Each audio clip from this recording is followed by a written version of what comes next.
Fala galera, aqui é o Benaildo. E aí pessoal, aqui é a Magna, estamos de volta com mais um episódio do podcast do PET, do Pode Falar.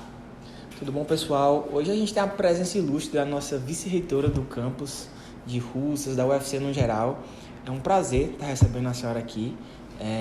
Eu sou o Benaildo, certo? Sou aluno de engenharia mecânica, faço parte do PET, que a gente organiza esse podcast. Eu sou a Magna, sou estudante de engenharia civil e é um prazer conhecê-la, a senhora, pessoalmente. Exatamente. A gente queria iniciar o podcast, mas falando sobre a senhora, o início da sua carreira. Queria saber, era até uma curiosidade minha da Máquina, como é que foi o início da sua graduação, a sua área? A senhora queria realmente seguir a área acadêmica? Pronto. Eu não tinha a pretensão de seguir a área acadêmica quando ingressei na instituição. Primeiro eu queria agradecer, já comecei a responder, mas eu queria agradecer o convite para participar desse podcast. Prazer conhecer Benaildo, Magna. Nós somos colegas de engenharia. Então, no início eu sabia que eu queria fazer algo que fosse na área de exatas e eu gostava muito de química também. Então, na época, a UFC oferecia bacharelado em química, química industrial e engenharia química. E aí, no final das contas, foi a minha mãe que muito pragmaticamente disse: engenharia é engenharia. Abrirá muito mais as possibilidades de colocação profissional para você. Eu disse: ok, vamos lá. Então, muito no início, eu queria realmente ter um diploma de engenharia para trabalhar na indústria química ou no negócio próprio. Na época, não era tão comum ainda atividades de empreendedorismo e nem era tão incentivado. Então, o clássico era você fazer um concurso para a Petrobras, para o Vale do Rio Doce, empresas do polo petroquímico de Camaçari ou mesmo do polo de Recife. E aí, pelas cidades que eu não falei em Fortaleza, né? Então, Fortaleza nunca teve realmente uma indústria química forte. A gente vivia na eterna esperança que houvesse uma refinaria da Petrobras aqui, e houve vários soluços de que isso acontecesse, mas a gente sempre teve no máximo a Asfor, que depois virou a Lubinor, né, que é aquela unidade da Petrobras que se localiza na esplanada do Mucuripe, mas que é muito pequena. Então, eu fiz toda a minha graduação com baixas perspectivas de colocação profissional como engenheira, a não ser que eu saísse do estado. E, ao mesmo tempo, eu dava aulas, só que aulas de inglês. E gostava muito disso. Importante. Assim, do contato de estar com os estudantes, aprender juntos, me desafiar. Eu cheguei, inclusive, a participar do setor de treinamento de novos professores. Então, esse dilema entre chutar o balde, abandonar a engenharia e fazer letras, ou, não, vou até o fim, pelo menos eu chegar para o papai e dizer: tá aqui, papai, meu canudo. O orgulho dos pais. Exato. Então, eu persisti e concluí o curso de engenharia, mas, como eu disse, numa época do país e do estado em que havia muito poucas perspectivas de colocação profissional. Então, daí porque eu resolvi fazer uma pós-graduação por falta de opção, quase. Mas, como eu sempre gostei muito de estudar, meu pai dizia: você gosta de dar aula, gosta de estudar. Fazer um mestrado enquanto a situação melhora pode ser uma boa opção. E foi uma excelente opção, porque foi lá que eu descobri que o meu negócio era a vida acadêmica. Muito bom essa experiência. Sim. E no mestrado também exige muito, né? Porque você nunca para de estudar, sempre está ali pesquisando, norma atrás de norma, né? Sim. É verdade. E eu gostava daquilo, assim, enquanto para a maioria das pessoas escrever a tese é um sacrifício ou uma tortura, ou pelo menos algo muito difícil, eu sempre gostei muito de escrever também. Qualquer que seja, do diário a um artigo científico. Então, foi uma etapa para mim que foi relativamente simples, né? O trabalho de pesquisa foi mais complicado, porque nós pegamos uma greve na época.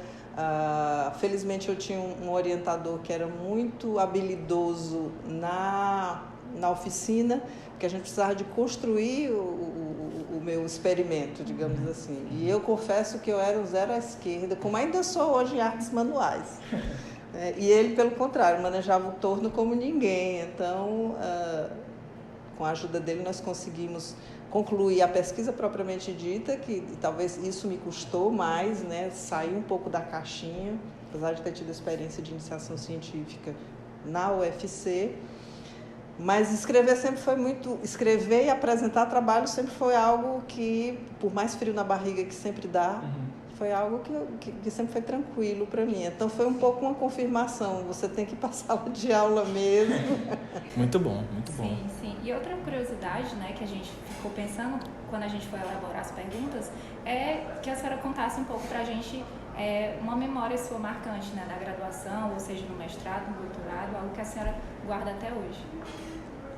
Olha, uma coisa que eu guardo, voltando para a questão do magistério, apesar de, se você for olhar no meu currículo, uma marca mais forte tenha sido pesquisa e pós-graduação, mas a docência sempre foi muito presente.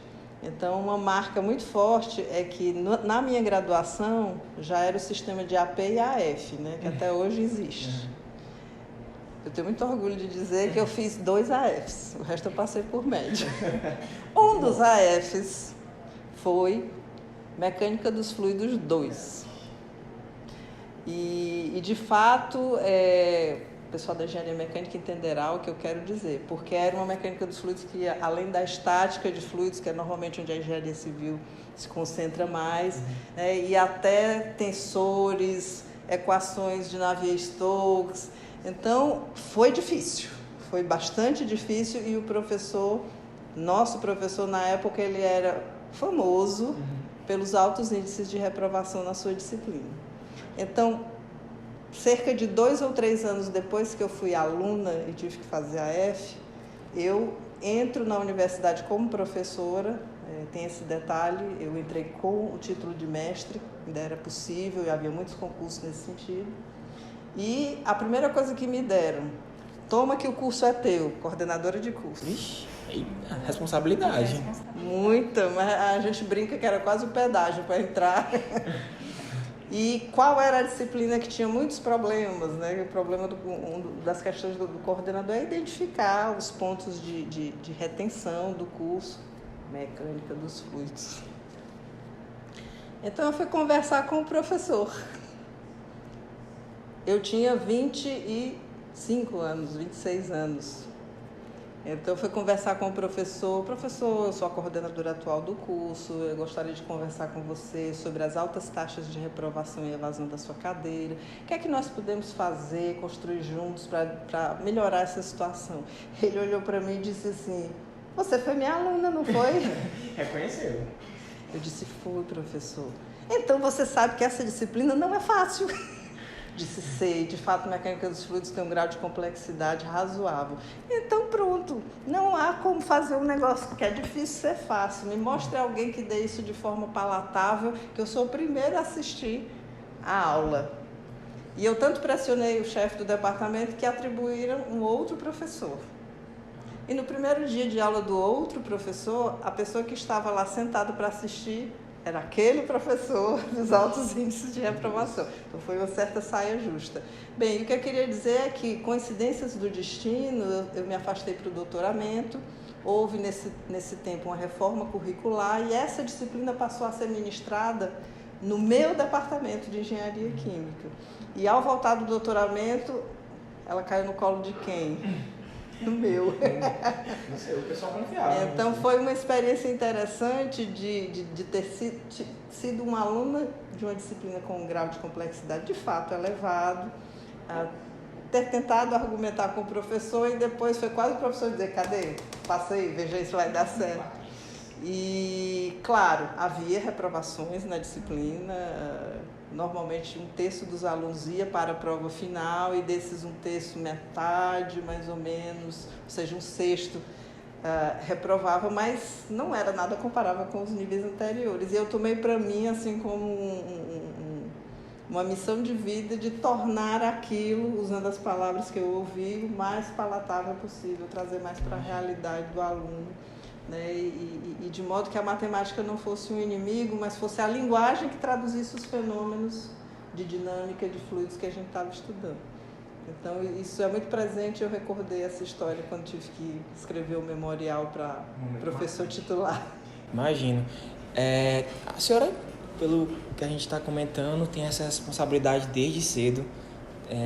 Já saiu do mestrando, já foi pegando a coordenadoria do curso.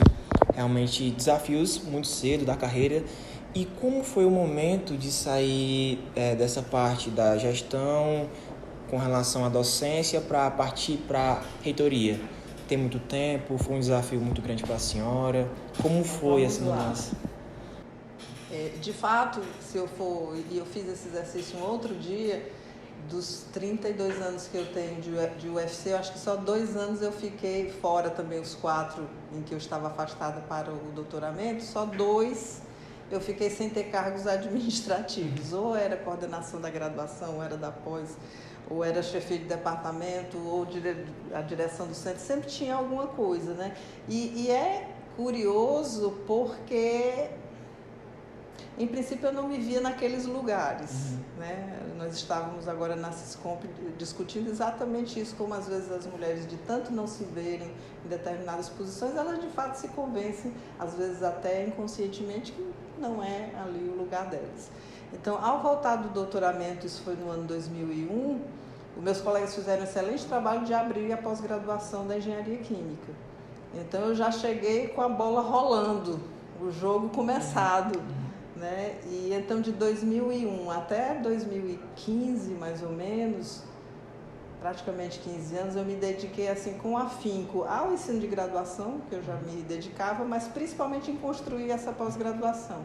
Aí começa normalmente como um mestrado, depois ela vai mostrando que de fato os trabalhos são interessantes, publicam em revistas, são apresentados em congressos, tem interação eventualmente com o setor produtivo, e aí o caminho normal. E eu estava na coordenação da pós-graduação em 2007, quando a gente submeteu o pedido para oferecer o doutorado, que foi aceito. E o doutorado também foi, enfim, crescendo. A gente captou recursos. Hoje eu coordeno um laboratório que se dedica a pesquisa e desenvolvimentos em captura de CO2, que é o nosso grande vilão aí das mudanças climáticas. Não só capturar, mas o que eu vou fazer com ele, eu vou armazenar, ou eu vou converter em outras coisas. Então, por muito tempo eu me dediquei muito a isso. E falando assim, parece simples, mas isso envolve muitas viagens, isso envolve estudar bastante, investir tempo em estar com os alunos ou no laboratório, ou discutindo seus resultados. Então, enfim, isso me tomou praticamente quase todo o tempo até 2015, acumulando com funções mais próprias de gestão dentro do universo da engenharia química. Então, está completando agora exatamente 10 anos, em 2015, um colega me chamou para compor uma chapa para a direção do Centro de Tecnologia da UFC Campus Fortaleza.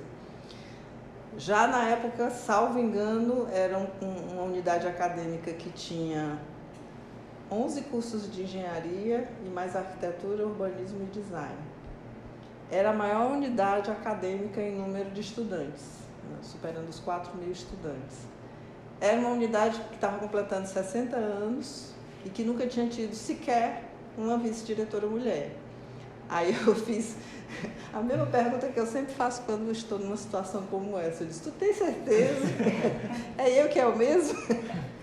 E esse colega, que é engenheiro mecânico, o professor Carlos Almir, ele disse, não, é você mesmo, porque você goza, talvez você nem tenha ideia da reputação e da aceitação e da confiança que você goza junto a uma grande parcela que são os pesquisadores aqui do centro. E ele, né, tinha se dedicado mais à extensão e também ao ensino e avaliação de cursos, então era uma dupla, em princípio, bastante complementar.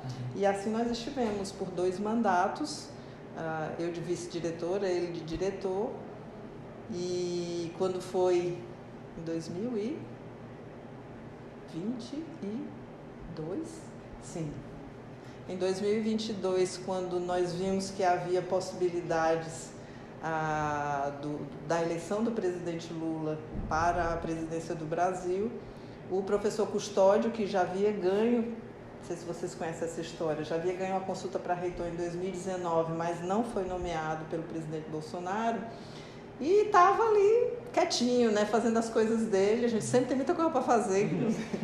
E aí, quando ele viu essa possibilidade de um campo mais progressista estar no governo do país, ele me propôs compor uma chapa com ele, achando que também já era mais do que hora de, próximo dos seus 70 anos, que foi completado em 2024, a UFC ter a primeira mulher vice-reitora. Novamente, minha primeira reação é: tem certeza?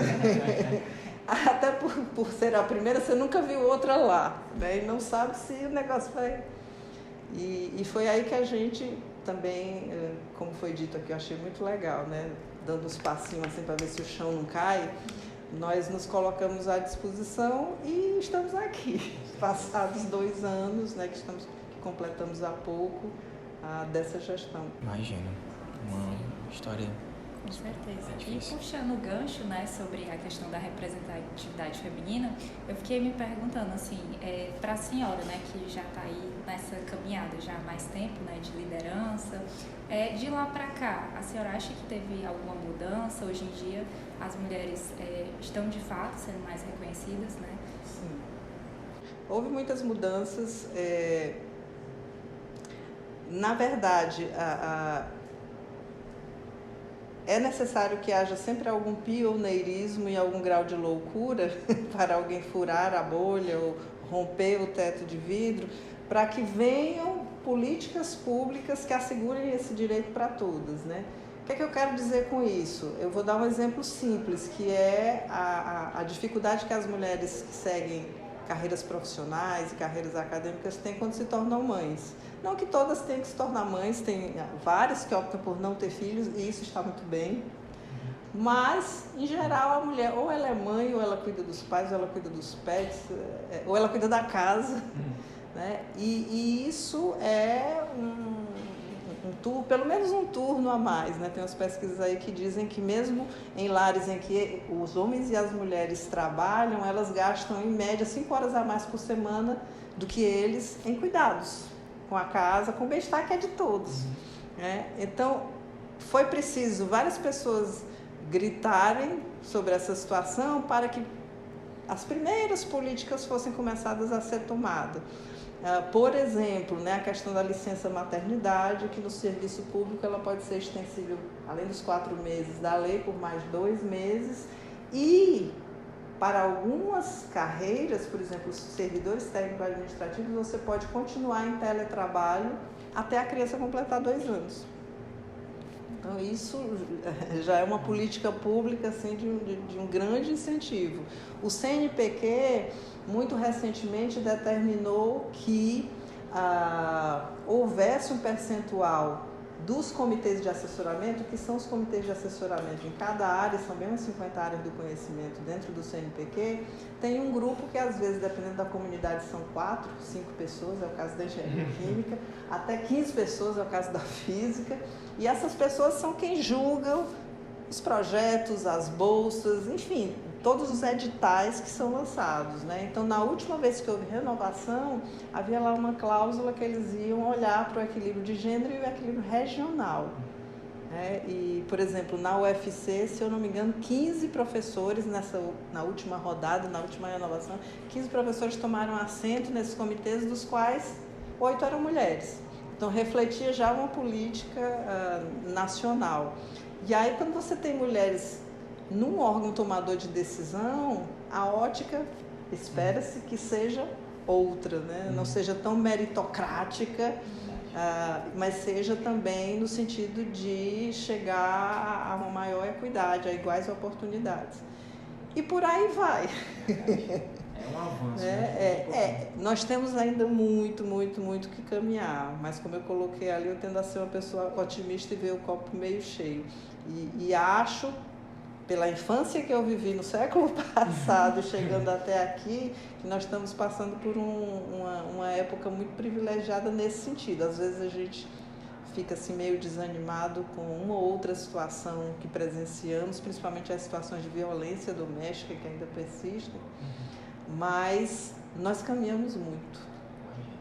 Nós realmente caminhamos muito. Se você pensar que nos anos 60 uma mulher não podia ter um cartão de crédito a não ser que o pai ou o marido autorizasse, está bem diferente. Com certeza, com certeza.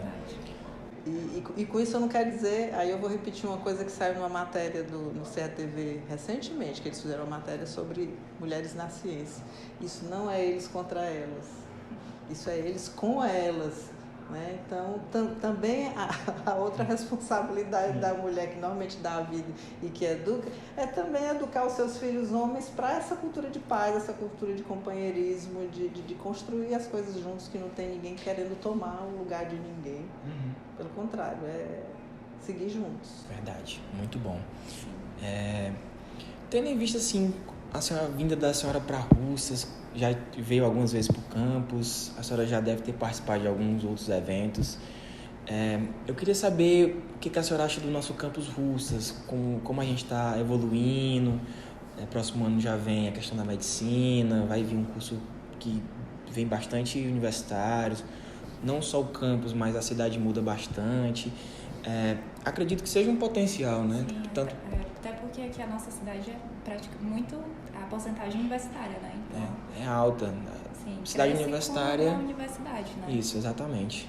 Queria saber mais dessa opinião, as vantagens, claro que a gente vai ter vantagens, do que a senhora vê assim no futuro de Russas em si. Primeiro, eu preciso dizer que eu tenho o maior orgulho de estar na gestão superior da universidade no momento em que a gente completa 10 anos de política de cotas e vários campos, inclusive o de Russas, também está completando seus 10 anos, né? 10 é um número assim bem cabalístico, emblemático, e dá já para a gente ter uma avaliação.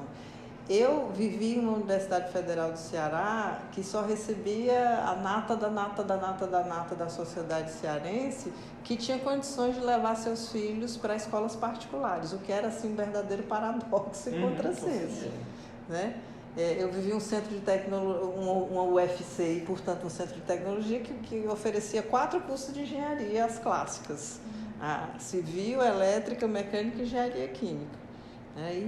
E muito pequenininho. Quando eu saí para fazer o doutorado, meu marido sempre me recorda isso. Foi em 1998, era a época de um arroxo salarial muito grande dos servidores docentes e técnico-administrativos. E eu dizia assim para o meu marido, e o meu curso de fato, que era para entrar 50 alunos por ano, na época 50 vezes 5, que eram os anos que dura o curso, era para ter 250 alunos, tinha um pouco mais de 100.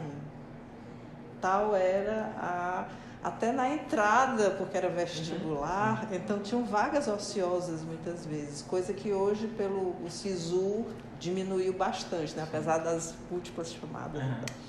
Mas enfim, eu dizia para o meu marido quando eu entrei no avião, eu disse, olha, se eu voltar e o curso de engenharia química não tivesse sido fechado, vai ser uma grande vitória. E se tivesse sido fechado, para onde será que eu vou me mandar? Então, alguém que pensou isso no início desse século, né? E hoje vê dos 5 campos que a gente tem no interior, praticamente não, todos eles têm cursos voltados à área de ciência e tecnologia e ciência da informação. Todos eles têm. Alguns são até temáticos, né? Que é o caso de Quixadá e de Itapajé. E Russas e Crateús muito fortes em engenharias. No meio do Sertão Central, no meio do Sertão de Crateús, do Vale do Jaguaribe, eu digo a você que eu lembro-me como professora jovem, no início desse século, novamente, 2000 e qualquer coisinha, eu lutando lá com o meu programa de pós-graduação que estava começando e meu curso, que agora já tinha um pouquinho, mas estava mais gordinho, né, quando eu voltei, felizmente. Aí começam a falar sobre estabelecer o curso de engenharia elétrica. Eu digo a engenharia elétrica porque era mais próximo de nós, então foram professores lá da minha unidade que iniciaram, né, a treinar, a fazer os concursos. Vamos abrir engenharia elétrica no campus de Sobral. Eu disse, esse povo é louco. Se o curso aqui nem se sustenta direito, a maior dificuldade que a gente tem aqui, greve em cima de greve naquela época. Vão querer abrir um curso de engenharia em Sobral. Né? E a gente vê que a Universidade Federal do Ceará soube aproveitar muito bem as oportunidades que surgiram ao longo do caminho. Né? O tal do Reúne, que permitiu, entre outras coisas, abrir o campus daqui. Muitas universidades ou não acreditaram, acharam, não, eu acho que é prematuro, a gente tem que concentrar mais em melhorar o que já tem. Nós tomamos uma outra via, inclusive eu aproveito esse podcast para registrar que o nosso atual reitor era o pró-reitor de graduação quando o Reúne aconteceu, por ali de 2007, 2005 até mais ou menos 2018. Ele foi pró-reitor de graduação e logo depois vice-reitor. Então foi uma pessoa que se envolveu assim de alma, coração, pensamentos na expansão para o interior. A ele nós muito devemos desse campus estar aqui. Então eu digo que é com grande alegria que eu estou aqui. Todas as vezes que eu venho para quaisquer dos campi do interior, eu me surpreendo com as conversas que eu tenho com os estudantes e com os professores. Claro que tem todas as dificuldades do mundo, por questões familiares, muitos professores fazem esse percurso Fortaleza, cidade do interior. Mas quando eu vejo, como eu estava vendo hoje, uma pessoa que veio da UNB, outra que veio de Maringá, então um movimento diferente daquilo que a minha vida inteira, boa parte da minha vida eu vi, de somente uns abençoados do interior que conseguiam fazer um ensino médio, um pai que fazia das tripas coração para colocar numa escola particular e que ingressavam. Eu tive muito poucos colegas do interior, alguns do Piauí, né, que também a UFPI estava começando com muito poucos cursos. E então é com grande alegria que eu vejo como tem transformado a face do entorno em que está localizado o campus, né? Porque cada um de vocês que vem para cá, traz uma bagagem própria que enriquece a construção desse campus, né? Não é só os professores que são contratados e derramam as pérolas de inteligência para vocês acho que estão mais do que convencidos disso. Com certeza, professora, mas a senhora, na próxima sua vinda, tem que vir com mais calma, né? Porque o nosso horário aqui, infelizmente, corrido, assim como o seu, né? Que pena que já está chegando ao fim, né? Já está estourando aqui o tempo. E quando a senhora vier com mais calma para a gente sentar, tomar um café. Normalmente a gente traz um cafezinho para os nossos convidados. Mas nós não vamos embora hoje não, só para vocês saberem. Então, não sei que vai até meia-noite, então. Hora de terminar. Então a gente pode continuar? Pode, assim, por mim pode. E aí depois vocês cortam pro horário do... Tá bom, tá ótimo então. Tá ótimo. De vocês. Tá ótimo. A gente sabe como é difícil por conta da sua vida de gestão muito corrida, vir para esses eventos. A gente agradece muito pela presença de vocês, do professor Custódio, quando vem para cá, na Semana das Engenharias, na SESCOMP, a senhora vindo na SESCOMP desse ano. É realmente muito, muito importante para nós a presença de vocês. É uma visão que até quem não quer seguir a vida acadêmica vê assim, pessoas como vocês exercendo tão bem e acaba tendo inspiração, né? Querendo ter essa parte mais da vida da docência, gestão e uma reitoria, né, no caso.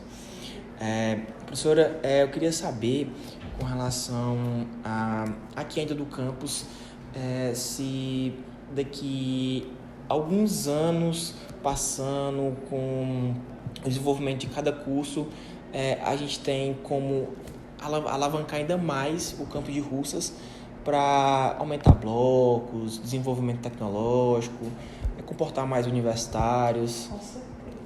Porque aqui tem realmente um potencial muito grande. Sim. Com o desenvolvimento da vida do curso de medicina, trazendo novamente, vindo também outros cursos, né? Sim, da área da saúde, né? Arquitetura, design, outros cursos na área da saúde, né? Aproveitar a medicina. É só você olhar o caso do que foi um dia o campus do Cariri. O campus do Cariri já há mais de 10 anos é a Universidade Federal do Cariri. Então, claro, depende muito dos ventos orçamentários, nem sempre, e eu acho que nesse sentido, mais uma vez, o reitor está aproveitando, como a gente fala, né? O cavalo que está passando selado, porque quer queira, quer não, nós temos um ministro que é muito sensível a essa questão, né? É daqui, da terra, então há que se aproveitar, não querendo dizer que nós vamos ser mais favorecidos do que a universidade A, B ou C, mas é um momento, apesar da escassez de recursos, de uma vontade política muito grande de aumentar cada vez mais a internacionalização, é ótimo, a interiorização do ensino superior. E outros estados já demonstraram o quão isso leva a desenvolvimento. Aqui perto mesmo, o estado da Paraíba e o estado de Pernambuco já há algum tempo tem uma interiorização bastante acentuada das suas instituições de ensino superior, sim, particularmente das instituições federais de ensino superior. Então, eu vejo a vida melhor no futuro, eu vejo isso por cima do muro de hipocrisia que insiste em nos rodear. Lulu Santos, para quem não conhece. Eu já estava achando conhecido. É a música do Lulu Santos, Tempos Modernos. É uma oportunidade tão boa, porque eu mesmo moro ali perto do Piauí, sim, moro perto ali da Serra da Ibiapaba, realmente pé da serra, e eu vim para Russas para estar nesse curso de engenharia mecânica.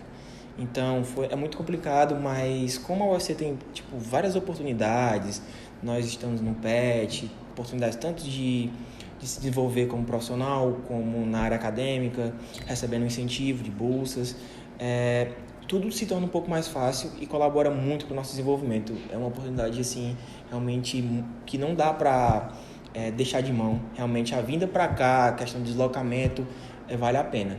Realmente vale muito a pena. Eu só acrescentaria que vocês que estão estudando engenharia, nós somos profissionais muito valiosos. Assim, uma coisa que me preocupa, e por isso que eu digo que vocês são mais valiosos, né? O valor está muito na raridade também. Sim, né? Então, na média dos países da OCDE, nós temos um número de alunos no ensino superior que abraçam carreiras STEM, né? Engenharia e ciências de uma maneira geral, de cerca de 25%. Aqui no Brasil é quase a metade disso, é menos de 15%. E o pessoal da ABENGE, que é a Associação Brasileira do Ensino de Engenharia, tem acompanhado a procura pelos cursos de engenharia. E, infelizmente, ela tem caído. Né? Eu sugiro até para o PET, né, algum tipo de pesquisa ou de investigação das causas disso, porque nós estamos num momento que é um momento de transição energética, um momento em que o mundo precisa se alimentar, né, em que os engenheiros são fundamentais, um momento em que a África ainda não chegou nos padrões mínimos de conforto, mesmo aqui no Brasil também, em certas regiões. Então, é todo o campo em que os engenheiros, em todas as suas modalidades, precisam trabalhar. E aí, nesse sentido, o interior aqui tem minerais estratégicos, tem sol que não acaba mais. Verdade, Tem muita pedra. Sim. Então, tem muitas vocações aí que ainda não estão suficientemente desenvolvidas, porque ainda falta também mão de obra qualificada e pessoas com visão empreendedora, né? Que a gente espera que essa interiorização fomente. A gente espera, não, a gente já está vendo isso acontecer, talvez não no ritmo que nós gostaríamos, mas já estamos vendo isso acontecer.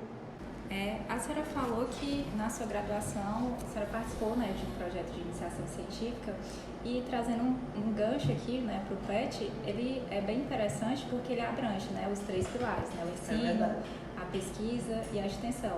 Aí na sua graduação a senhora teve a oportunidade também de participar? Na minha graduação não existia ainda o PET da engenharia química. Eu acho até que o PET da Engenharia Química foi um dos primeiros que foi abertos lá no Centro de Tecnologia, e já foi quando eu estava nos meus últimos anos, acho que no último ano. O projeto foi enviado, isso que eu ouvi falar. Mas eles sempre foram um aliado assim, muito forte do curso como um todo, particularmente da coordenação do curso. No nosso caso, eles sempre deram muito apoio, embora atuem em todas as direções, mas um apoio que normalmente a gente não encontra em outros lugares era na própria avaliação do curso. Então, aquela avaliação institucional, os meninos ampliaram ela, assim, e só valia para as nossas disciplinas, e faziam uma compilação das avaliações depois e faziam seminários com os professores. Então, tipo aquela perguntinha lá, o professor demonstra segurança, ou as avaliações refletem aquilo que é dado em sala de aula, levavam lá o compilado, claro, sem dar nomes, mas levavam lá o compilado e a gente discutia. E eram eles que organizavam os seminários de avaliação anualmente para a gente colocar frente a frente aí os alunos com os professores, um clima de respeito mútuo e de procurar crescer. E eu sempre admirei muito o trabalho do PET. Na minha época, não, só tinha iniciação científica. Então, eu realmente me envolvi como estudante pouco com o curso propriamente dito, né? Centro acadêmico, movimento estudantil, enfim, sim. Cada história é uma história. Como eu trabalhava também, então um pouquinho tempo era ou para as disciplinas ou para estar no laboratório, né? Iniciação científica. Saindo um pouco dessa área mais da gestão, área acadêmica, vindo mais para a vida pessoal, nas horas vagas ali que a senhora está final de semana, que mesmo na correria sobra um tempinho, um filme, a senhora gosta, o que a senhora gosta de fazer no seu tempo assim de lazer, tempo mais vago? Olha, teve uma época antes de assumir a reitoria. Eu gostava muito de nadar no mar. Ainda gosto. A questão é que eu sinto tanta saudade da minha casa no fim de semana que eu já não quero sair. Mas eu gosto muito de nadar e de fazer caiaque no mar aberto, né? Esse contato com a natureza e, no caso, com o mar, eu acho ele muito, muito, muito, muito revigorante. Vez por outra, você acha uma turma, a gente faz canoa havaiana. É um dos seus hobbies? Sim. A senhora tem mais algum? Gosta de assistir algum filme? Eu gosto de cinema, mas ultimamente eu gosto de sair para ver o filme na telona. Em geral, a não ser que o pessoal lá de casa me chame, vem ver aqui o filme que a gente botou que é muito bom, ou uma indicação de alguém, mas eu já perdi a paciência de eu mesma ir lá olhar. Eu fico muito tempo zapeando e não escolho nada. E ler, assim, eu tenho me obrigado a voltar a ler literatura que não seja técnica. Sim. Eu acho que é muito bom. Assim você vai para outro lugar. E a minha casa de campo é um sítio de um primo meu que fica na Serra de Guaramiranga. Então também é um outro lugar também, particularmente por causa da natureza, tem um riachinho assim do lado. E comer e beber também pode ser hobby, né? Com certeza. Apreciar uma boa. Os prazeres da vida. Sim, é verdade. Atualmente tem sido esses. Não faço nenhuma arte manual, a não ser culinária de vez em quando. E nenhum esporte? Caminhar, Eu faço já há 15 anos pilates e depois de certa idade tenho que aliar com musculação. Corrida jamais. Muito fácil, não, né? eu não sei porquê, eu nunca me dei bem com corrida. Nos meus tempos de mais de esportista, que eu ainda conseguia fazer ida e volta ali, os 6 quilômetros da beira-mar, mas era morrendo, me acabando. Então... Pelo menos o ventinho na praia, né? Para amenizar um pouco, eu imagino. Mas eu gosto mais de exercício de resistência, força, equilíbrio e alongamento. Bom, Pilates. Ressalta muito essa questão da vida do trabalho e aliar com o cuidado da saúde, né? Para conseguir aguentar bastante. Eu tenho que fazer isso de 6h30 até as 7h30 ou 7 às 8, porque senão não aguento o resto do dia e nem faria no fim do dia, porque a rotina do dia é meio massacrante. Complicado. Imagina. E, assim, mais também para o pessoal, como a senhora busca se organizar? A senhora usa algum aplicativo, agenda, ou é só a cabeça? Ou tem uma equipe que lhe auxilia?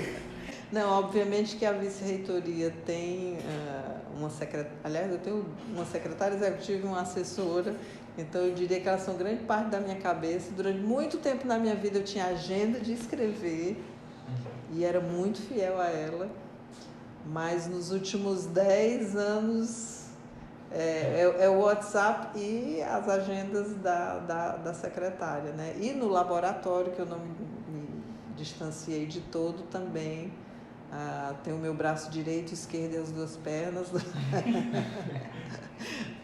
Um colega mais jovem, que foi meu estudante, hoje é meu colega, e digamos que é o operacional, e tem uma pessoa para cuidar só das contas do laboratório. Então, não comporta mais nada se eu for atrás de uma agenda.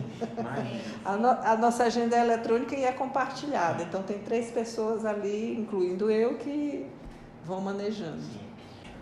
Com relação a essa parte mais de lazer, a senhora gosta de viajar? Já viajou, adora, né? E viajar pelo Brasil, a senhora já foi para fora do Brasil? A senhora tem alguma boa experiência que possa contar pra gente? Tem uma história engraçada.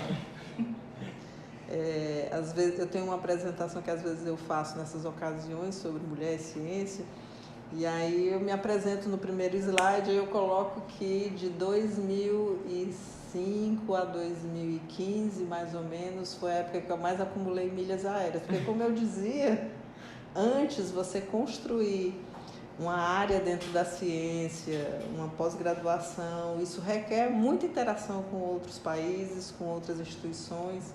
Então foi uma época que eu viajei muito e foi uma época que eu tenho 3 filhas.